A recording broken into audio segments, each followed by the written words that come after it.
ሰላም ጤና ይስጥልኝ። እንዴት ናችሁ? ሰላም ናችሁ? በያላችሁበት የዓለም ዳርቻ ሁሉ ሰላም፣ ፍቅር፣ ደስታ መትረፍረፍ ከእናንተ ጋር እንዲሆን እየተመኘውላችሁ ዛሬ ደግሞ ይዤላችሁ የመጣሁት ቪዲዮ እጅግ በጣም የሚያሳዝን ነው። እጅግ በጣም የሚገርም ነው።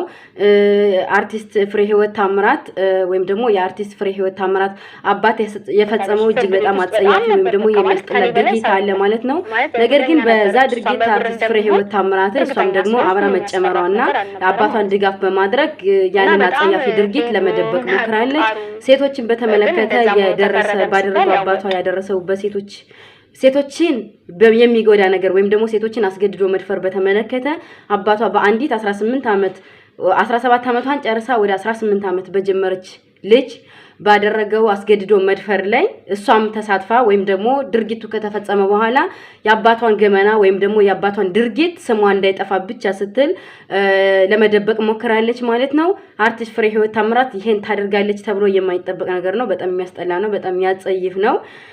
ከልጅቷ አንደበት እንግዲህ ትንሽ እዚህ ጋር ጫፍ ላይ ያሰማችኋለሁ አጠር አድርጌ ማለት ነው። እና እጅግ በጣም በሚያሳዝን ሁኔታ የአርቲስት ፍሬህይወት ታምራት አባት ወይም ደግሞ ታምራት የተባሉ የ60 ዓመት ሰውዬ ወይም ደግሞ የ60 ዓመት እንግዲህ አዛውንትም ልንላ ይባላል ወይስ ደግሞ ወጣት ነው እንግዲህ ዞሮ የ60 ዓመት ነው። ልጅቷን በማታለል ወይም ደግሞ እንግዲህ ራሷን እንድትስት በማድረግ ደፍሯታልኝ ማለት ነው። እጅግ በጣም የሚያሳዝን ነው። በጣም የሚያሳፍር ነው። ከደፈሯትም በኋላ ደግሞ ፍትህ እንዳታገኝ እንዲሁም ደግሞ ፍትህ እንዳይሰፍን የሴቶች አስገድዶ መድፈር እንዳይጠፋ እንኳን አላደረጉም። አርቲስት ፍሬህይወት ታምራትም ሁላ ከአባቴ የሚበልጥብኝ ነገር የለም በማለት ብቻ ወይም ደግሞ ገንዘብ ስላላት ሀብት ስላላት ንብረት ስላላት እንዲሁም ደግሞ ታዋቂ ስለሆነች ነገሮችን በሙሉ እስካሁን ድረስ ለመደበቅ ሞክራለች፣ ለመደበቅ ጥራለች። ነገር ግን ልጅቷ እጅግ በጣም ጎበዝ ናት፣ እጅግ በጣም ጠንካራ ናት፣ ልትደነቅ ይገባታል።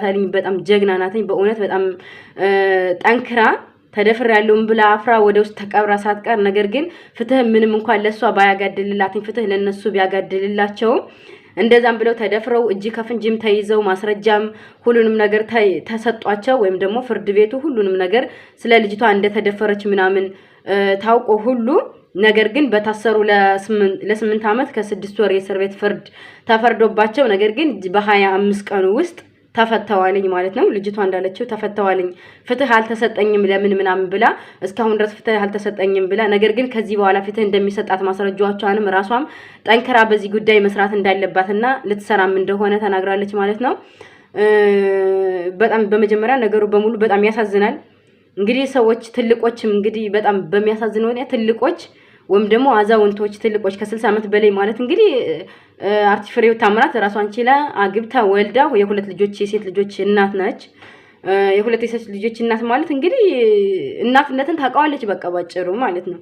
ስለዚህ እናትነት እንደዛ ከሆነ ለልጆቿ ምን አይነት አስተሳሰብ አላት? ለልጆቿ ምን አይነት አራያ ናት? አርቲስት ማለት እንግዲህ አርቲስት ማለት ታዋቂ ማለት ነው።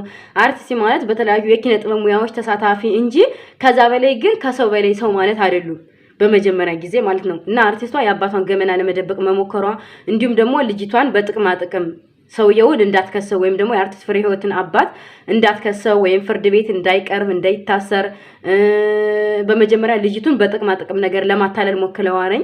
አሜሪካ ወስደን እናስተምርሽ፣ የምትፈልጊውን ለህይወትሽ ለወደፊት የሚያስፈልግሽልሽን ነገር እናሟላልሽ በማለት ልጅቷ ወደ ክስ እንዳትሄድ ልጅቷ ወደ ፍርድ ቤት እንዳትሄድና ፍትህ እንዳይሰፍን ወይም ደግሞ ነገሮች በሙሉ ማንም ሰው ሳያውቃቸው ጸጥ ብሎ በመሐላቸው እንዲቀር ለማድረግ ሁሉ ሞክረዋልኝ ጥረዋልኝ። ልጅቷ ካንደበቷ እንደተናገረችው እና የአርቲስት ፍሬህይወት አባት ልጅቷን እንዴት ነው የደፈራት ወደሚለው ደግሞ ተወስዳችሁ ከልጅቷ አንደበት በጥቂቱ አስደምጣችኋለሁ። ነገር ግን ልጅቷ እንግዲህ ከአያቷ ግቢ የተከራዩ ሰዎች አሉ።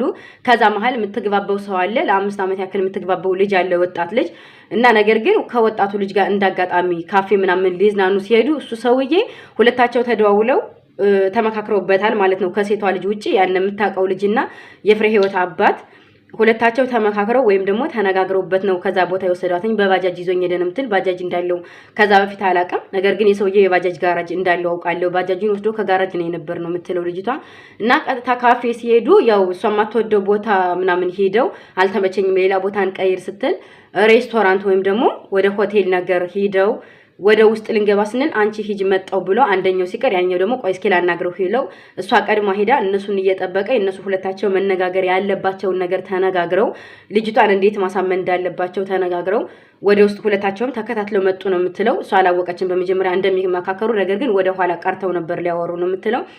ከዛ ቀጥታ ምንድነው የምትጠጪ ስትል እኔ የምጠጣው ሁሉ ጊዜ ከስፕራይት ውጭ የምወደው ምንም ነገር ሌላ የለኝም አለች። ስለዚህ እሷ የምትወድ ስፕራይት ብቻ ነው። ስፕራይት ነው የምፈልግ ስል ለምን ዛሬ ቀየር አታረጊውም ሲሏትኝ እንግዲህ የምትጠጣውን ነገር ቀየር አድርጋ ሌላ ነገር አዛለች ማለት ነው። ያን ነገር እኔ ተቀርቶልኝ ጠጥቼ አላቅም ነው የምትለው።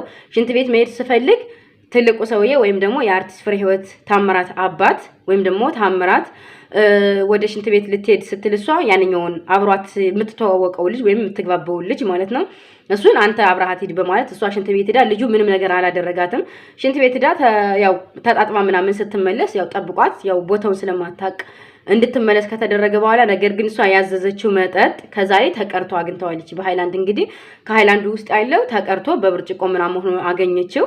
ከዛ ልክ ልጠጣ ስል ነው የምትለው ልጠጣ ስል አሁን አትጠጪ ከምግብ በኋላ ነው አሉኝ አለች። ከዛም በኋላ ምግብ ከበላሽ በኋላ ትጠጪዋለሽ ብሏተኝ ሰውየው።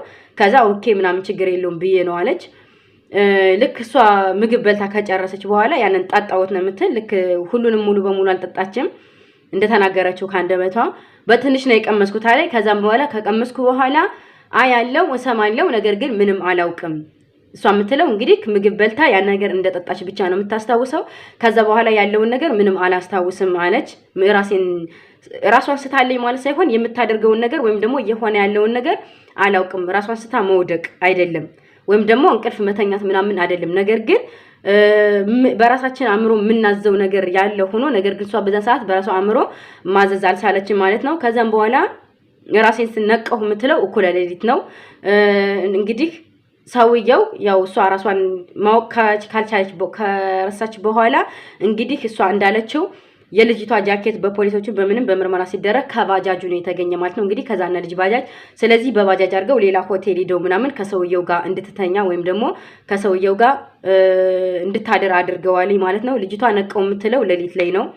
ሌሊት ላይ ነቅቼ ነው የምትለው። ስነቃ እንግዲህ በጣም የሚያሳፍር ነገር ነው። ሰውየው ባጭሩ ደፍሯታል ነኝ። ነገር ግን ራቁቴን ነበርኩኝ አለች። ራቁቴን ነበርኩኝ ስነሳ ከንቀልፌ ከጎኔ እሱን አገኘሁትኝ።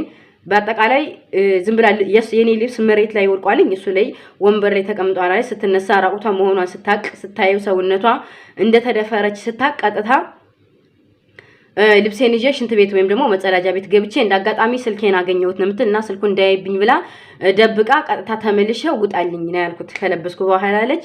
ውጣልኝ ስትለው አይ ለማታለል ምናምን ሞከረ። ልክ ለማታለል ምናምን ሲሆን ላንቺ ብዬ ነው ምናምን ልክ እንዳልደፈረ ሆኖ ነገር ግን እሷ ለመርዳት ወይም ደግሞ እሷ ብቻዋን እንዳትሆን ምናምን ብሎ እንደሆነ ሲያደርጋት ዝም ብላ ውጣልኝ ትልና ልክ ሲወጣላት በሩን ቆለፈች እና ሰውየው ደግሞ ታች ላይ ነበረ። እሷ ቀጥታ ስልክ ታነሳና ያው እንግዲህ ለቤተሰብ ዘመዶቿም አይደሉም ነገር ግን ከግቢ አከራይ ላሉ ጓደኛዬ ናትም ያለቻት ልጅ አለ ለሷ ደውላ ምናምን እንደዚህ ሆንኩኝ ስትላተኝ ጓደኛው እንኳን ልታምናት አልቻለችም ማለት ነው። ምክንያቱም ከዛ ሰውዬ የማይጠበቅ ነገር ስለሆነ ከዛም በኋላ መልሼ ደውዬላት ነው የምትለው። መልሼ ስደውላት ልጅቷ አመነችና ከዛ በፊት ግን ለእናቷ ሳይናገሩ የግቢ ሰዎች በሙሉ እሷን እስከ 10 ሰዓት ድረስ ከሌቱ 10 ሰዓት ድረስ እየፈለጓት እንደነበረ እና ፈልገው እንዳጧትኝ ከዛም በኋላ እንዲሁም ልጅቷ መደወል እንዳለባት ደውላ እንደምትናገርበት ነግረው ኑሮ የሆነ ነገር ሊያደርጋት ይችል ነበረ። ያም ሆኖ ወደ ፍርድ ቤት እንግዲህ ታገንቷል። እጅ ተፍንጅ ተይዟል። ሁሉም ነገር ወጦ ነገር ግን ፍርድ ቤት ሲሄዱ ከዛ በፊት ፍሬህይወት እንኳን አርቲስት ፍሬህይወት ታምራት እንኳን ከቤት ድረስ ሄዳ ጥቅማ ጥቅም እንስጥሽ እናስተምርሽ የምትፈልጊውን ነገር እናድርስልሽ ነገር ግን ይሄን ታዩ በማለት እንዲሁም ደግሞ ዜና ላይ ሁላ ቀርባ ሴት ልጆች አሉኝ የከፋት አስመስላ እኔም ሴት ልጆች አሉኝ በሴት ልጅ እንዲደርስ አልፈልግም እኔም ሴት ነኝ አይደለም ሴት ልጆቼ እንዲደፈሩብኝ ይቀርና ወንድ ልጅ ሴት ልጆቼን እንዲገላምጥብኝ እንኳን አልፈልግም ብላ የነበረውን ቃል ነገር ግን አባቷ ማለት ፈጣሪዋን እንደሆነ አድርጋ ወይም ደግሞ አባቷን ማንኛውም ሰው እናት አባቱን ይወዳል። ስለዚህ አባቷን ከምንም በላይ መልካም አድርጋ ስለምታስበው ነገር ግን ከአባቴ ምንም ነገር አይበልጥብኝም ሁሉም ነገር በገንዘብ መሆን ይችላልኝ በማለት ልክ እሷም እንዳለችውም በገንዘብ ይታሰራል የተባለ ሰውዬ፣ ፍትህ ይሰጣል የተባለ ሰውዬ ልጅቷ ምንም አይነት ፍትህ ሳታገኝ የሞራል ካሳ ህሌና ስንት በቃ ልጅቷ ጠንካራ ሆና ከዚህ መድረሷ በጣም የሚያስደስት ቢሆንም ነገር ግን ልክ በዛን ሰዓት እንደዛ ስትሆን ልጅቷ ራሷን እስከ መሳት ድረስ እየደረሰች ነበር። በየጊዜው ሰው በሚመጣ ሰዓት ሁሉ እስከ ማፈር ራሷን እስከ መሳት ድረስ የደረሰችበት ሰዓት ነበር። በጣም እጅግ በጣም በሚያሳፍር ሁኔታ ከአርቲስቷ ራሱ የማይጠበቅ የወረደ ዝቃጭ ነገር ነው የተደረገው ማለት ነው። በጣም የሚያሳፍር ነው። ነገር ግን ልጅቷ አሁን ላይ ጠንካራ ሆና አሁን ላይ ያንን ያልተስተካከለ ፍትህ እንድታገኝ ፍርድ ቤት ሄዳ ቀርባ እንኳን ጥያቄ ስትጠይቅ ወይም ደግሞ ስትጠይቅ የነበረው እድሜሽ ስንት ነው? መቼ ነው? የት ናቸው ቤተሰቦች? ምናምን እያሉ እንዲሁም ደግሞ ለጎረቤቶቿ ወይም ደግሞ የልጅቷን የሚያውቁ ሰዎች ከዚህ በፊት ለፍትህ ወይም ደግሞ ለፍርድ ትክክለኛ እንዳይሆን ከዚህ በፊት ከሌላ ሰው ጋር ግንኙነት እንዳላትኝ እንዲሁም ደግሞ በትምህርት ቤት ጓደኞቿን ስትማር የነበራቸው ልጆች ከዚህ ቤት በፊት ከሌላ ሰው ጋር ግንኙነት እንዳላትኝ ወይም ደግሞ ባለጌ ልጅ እንደሆነች እንዲመሰከር ተደርጎ ነበረ። ነገር ግን ያም ሁሉ አሳክታ ወይም ደግሞ አርቲስቷ የምትፈልገውን ነገር አድርጋ አባቷ እንዲፈታ አድርጋለች ማለት ነው። ነገር ግን ይህ ነገር ተደብቆ አልኖረም። እስካሁን ድረስ ቢደበቅም ከዚህ በኋላ ለመደበቅ ሞክራለች። ከዚህ በኋላ ይፋ ወጥታኝ ተጋልጣለኝ። አርቲስቷ ይሄን ነገር ማድረግ አልነበረባትም። ለምን ስትል ማንኛውም ሴት ልጅ ነገ የሚደርስባት ነገር ሴትም ይሁን ወንድም ይሁን ነገ የሚደርስብንን ነገር አናውቅም። ስለዚህ የነገር መጥፎ ነው። ለዛሬ ይዤላችሁ የመጣሁት ቪዲዮ ይሄን ይመስላልኝ። አብረን ቆይ